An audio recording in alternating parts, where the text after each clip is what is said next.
I've been asked by various burn units that I've worked with over the years to create some motivational talks and come up with something that I could tell other people that had gone through similar experiences that I had that fresh into it of what the future is for them, what's possible, what they can look for, and where their life can possibly go when life looks pretty bleak at the time. 24 years ago, I guess now, I was involved in a very serious helicopter crash.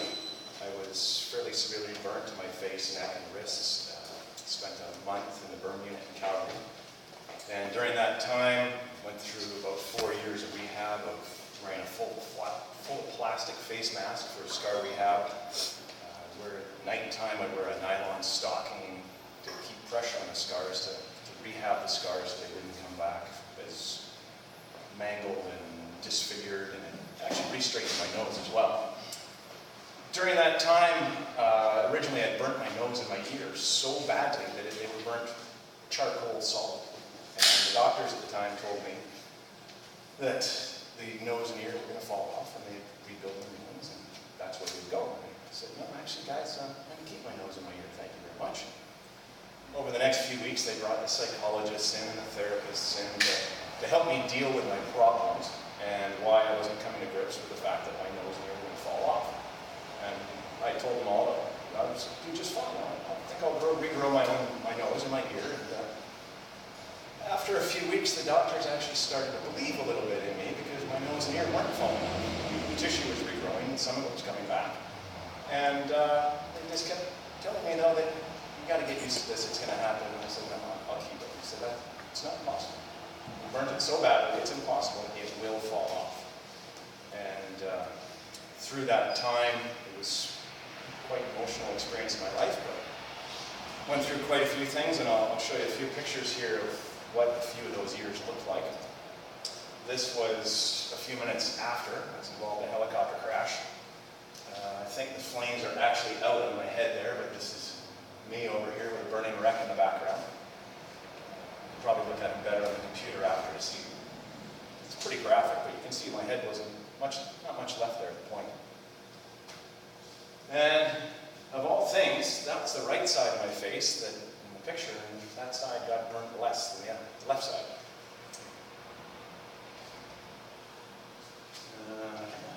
You can see those all right, but eyebrow replacements, scar excising, that's my left ear that is in the process of still being mine. The irony of the wheelchair on the shirt is never lost on me either. That was 4 years of my life, and a few months after that helicopter crash, I fell off a trampoline, shattered both elbows, broke a wrist. I was down to about 150 pounds. This was just before Halloween, so my Halloween costume was really good.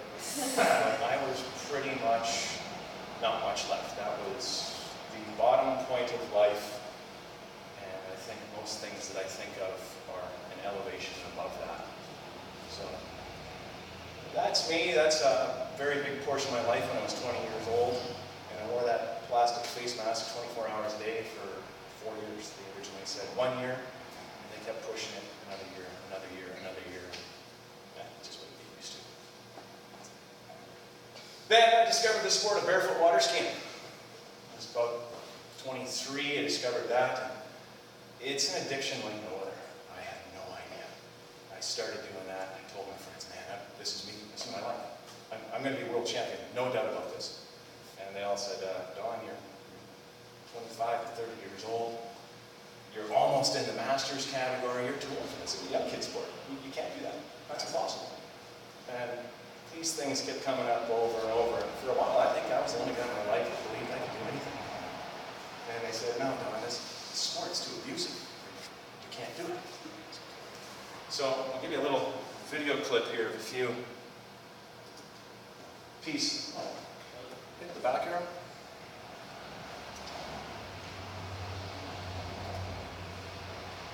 You can turn the volume on the computer too.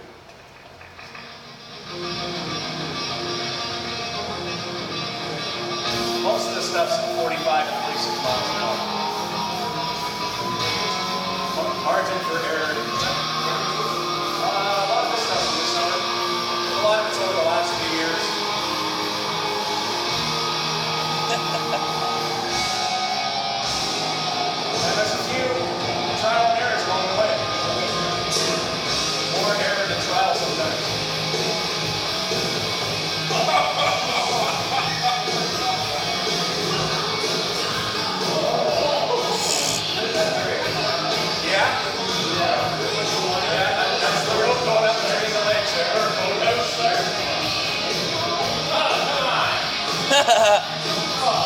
He took it.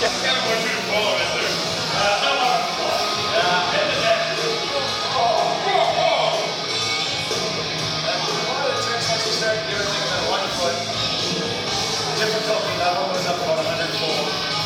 So does the impact of the crash as well. So does the Woo! Yeah!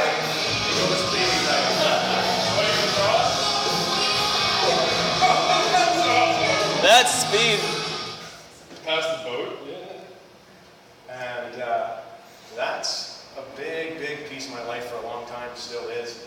That's most of my summer, that's my time on the water all day, every day. That's where I'm heading on Monday. Down in Florida, I'll work with the coaches and continue that on in another direction and make more of those things happen.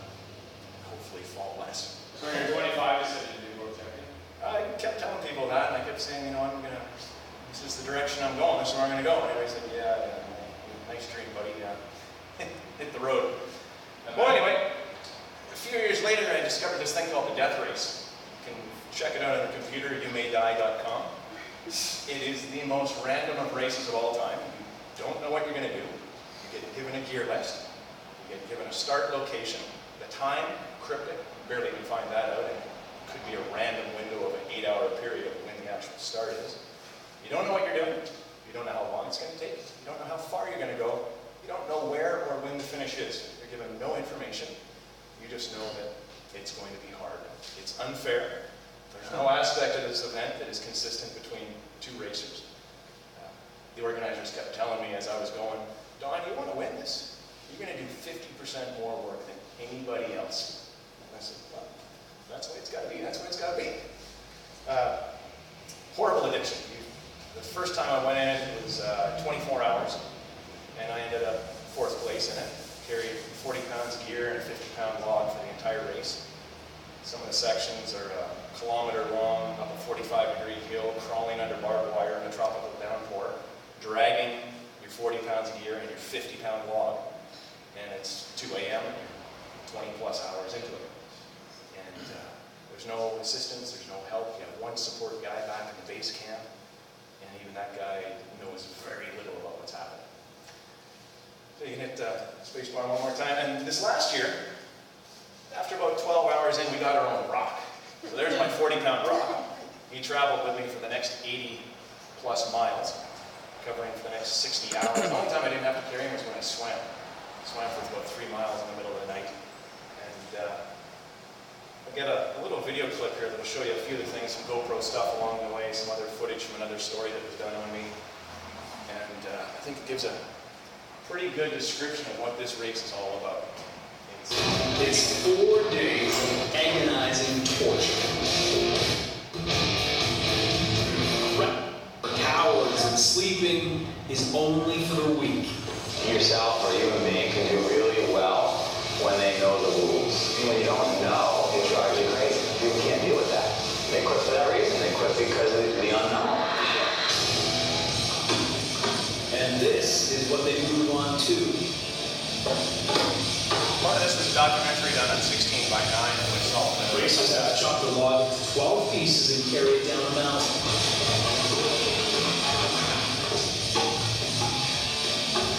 Now we'll get down to business. I quite enjoy splitting wood. There's about a 5-hour window in each race of splitting wood. About noon or 1-ish, I can't really tell, I don't know anymore. I've probably got another 7 or 8 miles to go. Well, I swam 3 miles. Froze myself silly. Hypothermia shaking.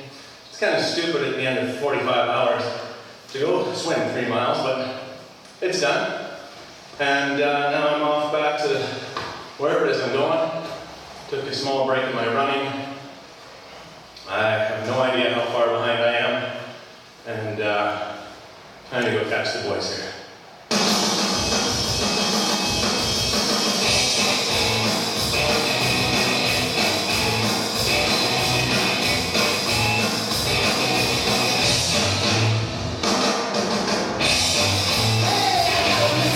Now,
sleep right there for now.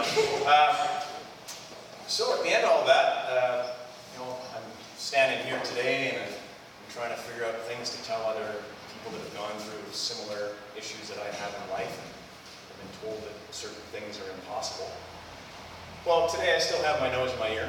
I managed to regrow both of those. I spent countless thousands of hours in the hospital visualizing little green men crawling up, rebuilding, replacing tissue, taking the charcoal away, dumping it off the side. And it's amazing what you can do when you're high on morphine 24 hours. And I still have my nose, I still have my ear, and the doctors still tell me that it's impossible. Couldn't have done it. And then 2010, with barefoot water skiing, World Championships in Germany in the senior men's category. On that day, at that time in that water, I won the World Championship gold medal in the trick event. Woo! Big day in my life of being told yet again, sorry Don, you're too old, you can't do that, that's impossible. And then with the old death race, I said the first year I went in it, got fourth. The second time in it, I said, actually the drive home after the first one, my support guy said, do you think you could have won? I said, I don't know, I just went in it to finish. A buddy of mine phoned me up and said, hey, got the death race, man, you gotta go in it. I made a list of all the people in the world I know that'll finish this race. Yeah, why didn't you phone one of them? You're the only name on the list. Coming from an Army Ranger who was FBI hostage rescue team, I took that as pretty good credit for myself. So I said, I think I'll give that a try. The second year in, 54 hours into the race, I had a 6-hour lead over the next guy. And I dropped out of the race and quit. I had 6,000 reasons in the world as of why, and at the time it made perfect sense. So far ahead of it. Race is over. I've destroyed the race. And I thought it was a great idea. I woke up the next morning and thought, I am the stupidest person ever. I was that far in front and I quit for no rational reason.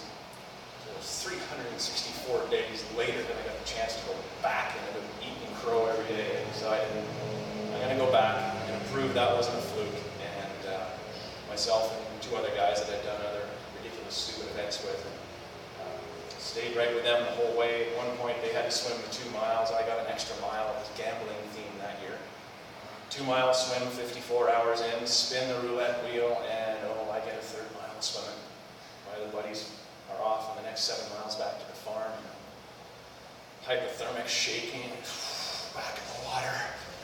All right, my buddy said, you can will yourself to be warm.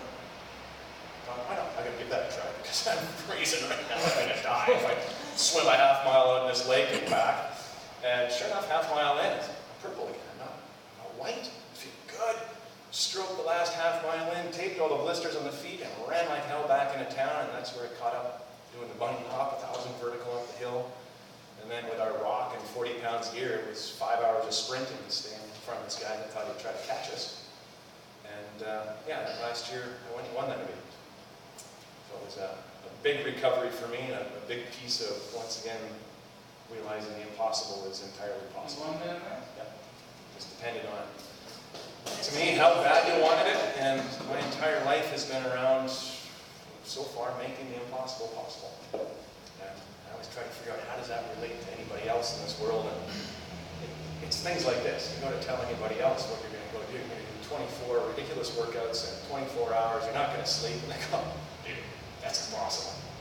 Yeah, well, you're telling me I gotta go do it. So, a big part of life is we're out there busy doing the things that everybody else tells us is impossible, and we're making the impossible possible. So it's been a huge theme in my life. I'm always happy to share that with others, and no matter what anybody tells you, you're the only one that gets to decide what you can and can't do. Don't let anybody else determine your fate or your skills. And every day of my life now with my daughter, I get to see that as well. This is my daughter at 3 years old. 2 rounds of open heart surgery. She ended up going in for a 3rd. She has no right side of her heart. All the returning blood has been shunted around the right side. She had a defective heart valve on the tricuspid intake valve on the heart. So the whole heart didn't operate properly, so they've rerouted all the returning blood to the lungs, goes into the left, then it sucks into the left side of the heart, the left side pumps it out to the body. And according to every one of the doctors, according to all the doctors, she's supposed to be weak and small. She's supposed to be malnourished, tiny, underdeveloped, delicate. And she's not supposed to be able to run. There's a million things she's not supposed to be able to do.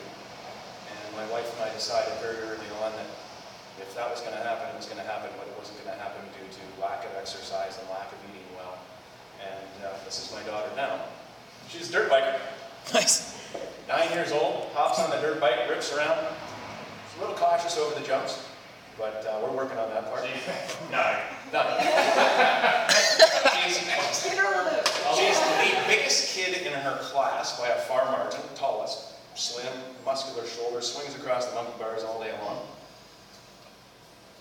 She goes in the 1 kilometer sprints, does perfect, doesn't desat, there's no purpling on the lips, there's no deoxygenation. She's just, as far as I can tell, she's a kid with a full heart. She's not weak, she's not small, and she's barefoot water skiing. No. She won the provincials and the little kids trick event out on the side of the boat there this summer. Trevor and I grew up water skiing. She's 10 It's embarrassing. And there Nice. she is water skiing. Her foot's on the rope. Exactly. Jeez, somebody save her. Somebody help her. And She's trying to get free. Look at this. I've never used the words "be careful" with her. I've never used the words, you can't do that. It's always, oh, you want to try that? Sure. Let's put a crash pad underneath those rings. Do whatever you want. Yeah. You could fall off. We talk about the consequences, but we don't ever talk about not being able to do it.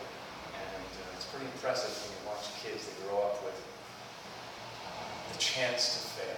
And I think more than anything, that's it. That in life, you need to have the chance to fail. You need to try. You need to be able to go out and do, quote, the impossible, because it's possible. So, with that, only got a few more workouts. And then it's breakfast time. It's over. Come back and do it again next year. Only 120 more minutes to warming up. It's not that big a deal. Anything's easy after what we've already done. It's not staying up. That's hard. So that's a little piece of my life. That's where I've been. Hopefully, somewhere along the way, somebody will tell you something's impossible, and if you're lucky, you won't listen to them, and you'll go on and achieve great things and achieve whatever it is you want to do. It can be easily done. Call them up and say, hey, guess what I just did? Yeah. What are you telling me? With that, let's hit the workout.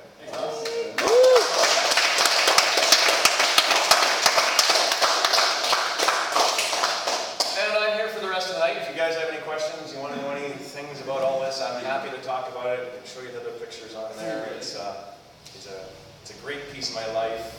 A big talk I do with Burn Unit, people that have been other burden survivors and they've gone through similar things. Is I try to tell them that, I personally think in the death race, I had an unfair advantage against everybody else.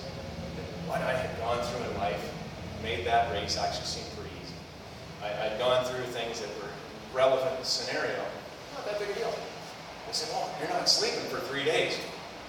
So, my daughter screamed day and night for the first year. I didn't sleep more than an hour for a year. 3 days, nothing. It's actually kind of relaxing.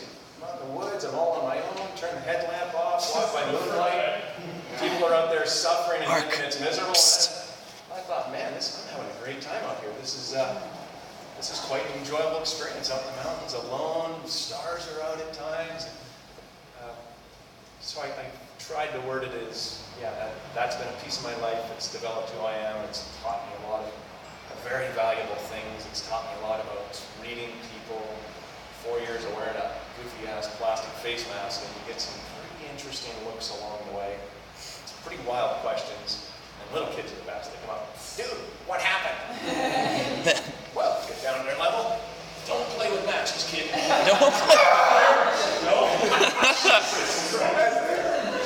Next guy comes up, the adult comes over, dude, what happened? Oh man, my jet fighter fell off the back of the aircraft carrier into the flaming pot of jet fuel. You find out who the story was actually worth telling to and who cared and who didn't. And, it's been a it's a neat gift I've been given, having gone through that and all the other aspects of my life. So Fucked up good. Yeah. everything that happens, eventually you find the good thing. And sometimes you got to dig deep to find where that good is. Even breaking my arms ended up being a lot of learning, a lot of experiences, a lot of healing. I discovered a doctor said, you'll never touch your shoulder again, you'll never get your arms straight, it'll always be weak. And, well, none of those things have happened, so.